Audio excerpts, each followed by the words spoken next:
আজকে রান্না করবো চিংড়ি মাছ দিয়ে এঁচোড়। হাতে একটু সরষের তেল দিয়ে নিলাম যাতে আটাটা হাতে না লাগে।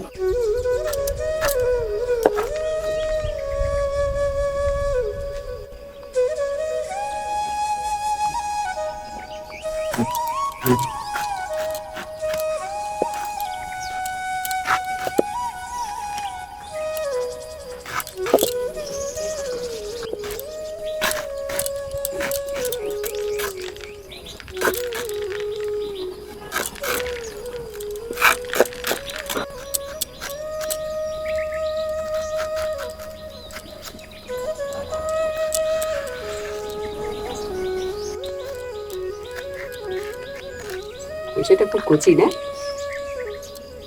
হ্যাঁ, একদম কচি এঁচোড়, খুব সুন্দর সিদ্ধ হবে।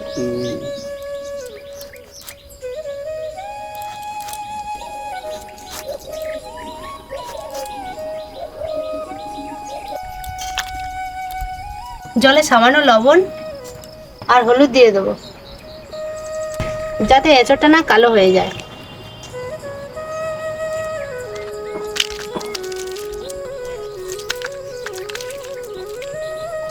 আমি এবার চিংড়ি মাছগুলো কেটে নেব।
এঁচোড়টা সিদ্ধ করে নেবো, কড়াই এবার জল দিয়ে দেবো।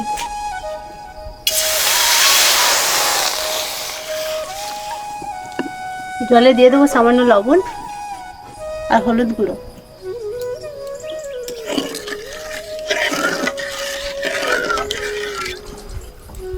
কেটে রাখা এঁচোড়গুলো এবার সিদ্ধ করতে দেবো।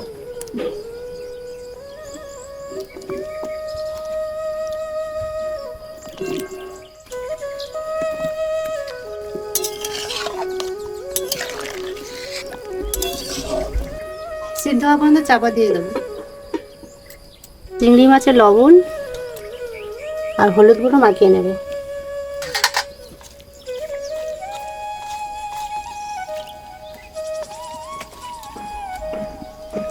আদা রসুনটা বেটে নেব।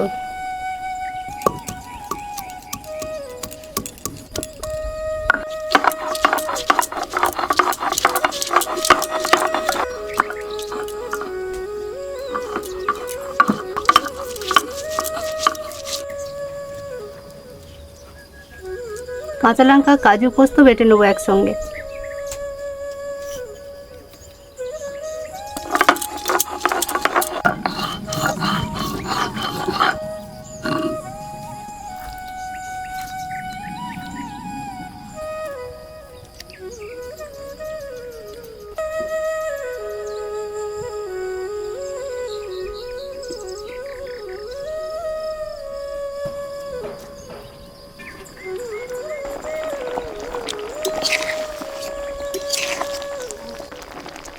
এটা সিদ্ধ হয়ে গিয়েছে, এবার তুলে নেব।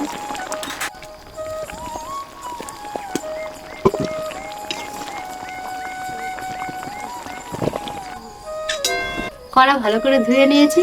প্রথমে আলুগুলো ভেজে নেবো। কড়াই দিয়ে দিচ্ছি সরষের তেল।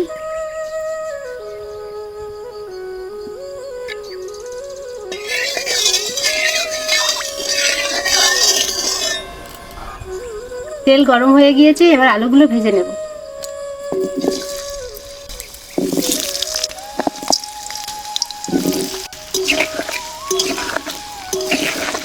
আলুতে সামান্য পরিমাণে লবণ দেবো আর হলুদ গুঁড়ো দেবো।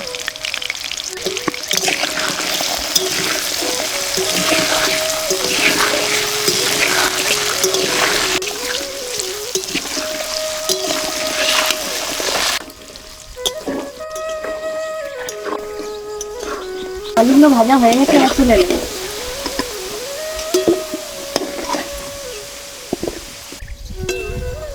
চিংড়ি মাছগুলো হালকা করে ভেজে নেব।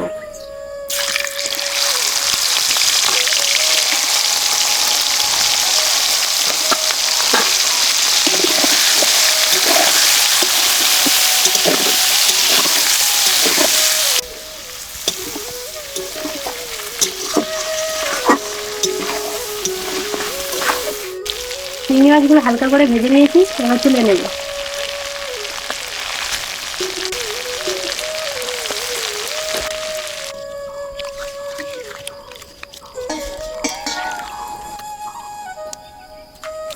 ওই তেলে ফোড়নে দিয়ে দেবো গোটা গরম মশলা আর তেজপাতা। দিয়ে দেবো পেঁয়াজ কুচি।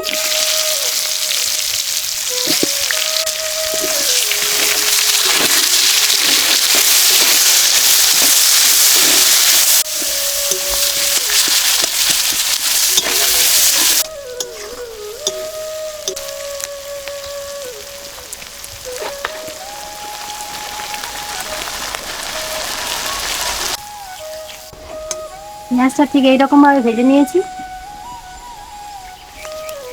এবার দিয়ে দেবো টমেটো পেস্ট।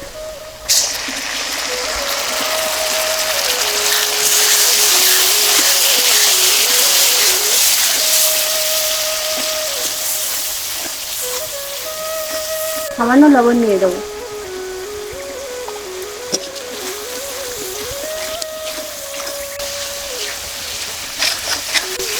পেঁয়াজের সাথে টমেটোটা ভালো করে কষে নিয়েছি।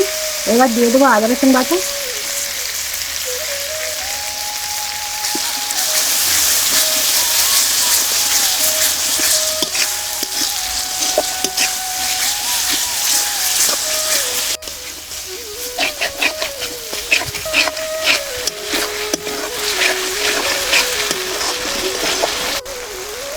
দিয়ে দেবো পরিমাণ মতো হলুদ, লঙ্কার গুঁড়ো, জিরের গুঁড়ো, ধনের গুঁড়ো। দিয়ে দেবো স্বাদ মতো লবণ।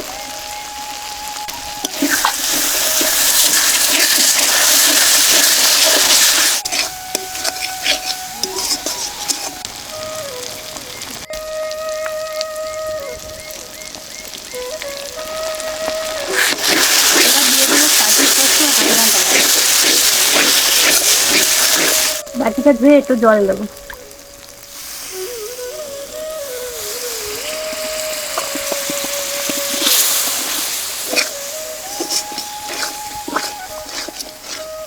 এবার দিয়ে দেবো ভেজে রাখা আলু।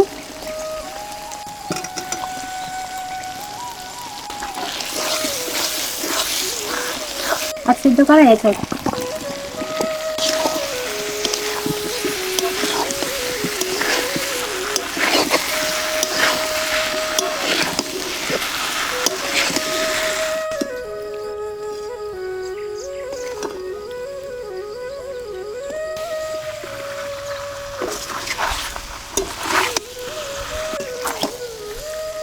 সব কিছু ভালো করে কষানো হয়ে গিয়েছে। এবারে পরিমাণ মতো জল দিয়ে দেবো।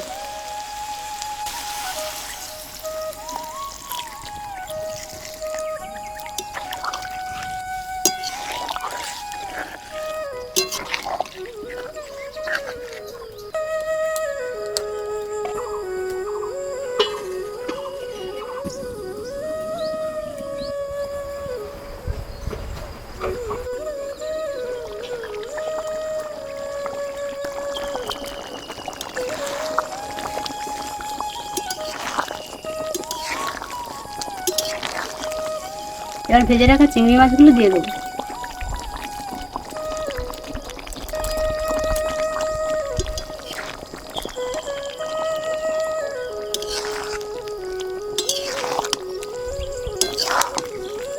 এবার দিয়ে দেবো স্বাদ মতো চিনি, গরম মশলার গুঁড়ো,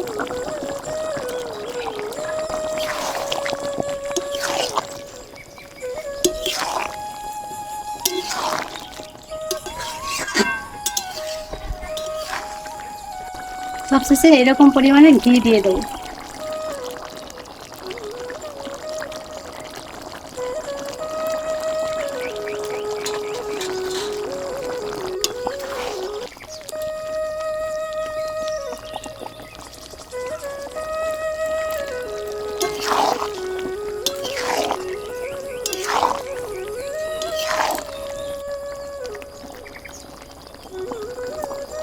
হয়ে গেছে, নামিয়ে নেব।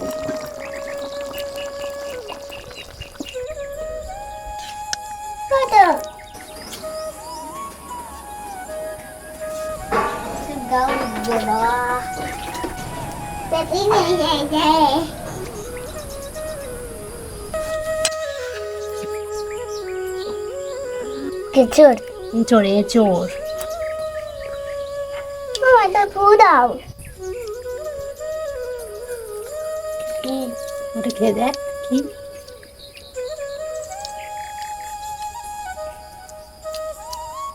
মাথা মজা দাও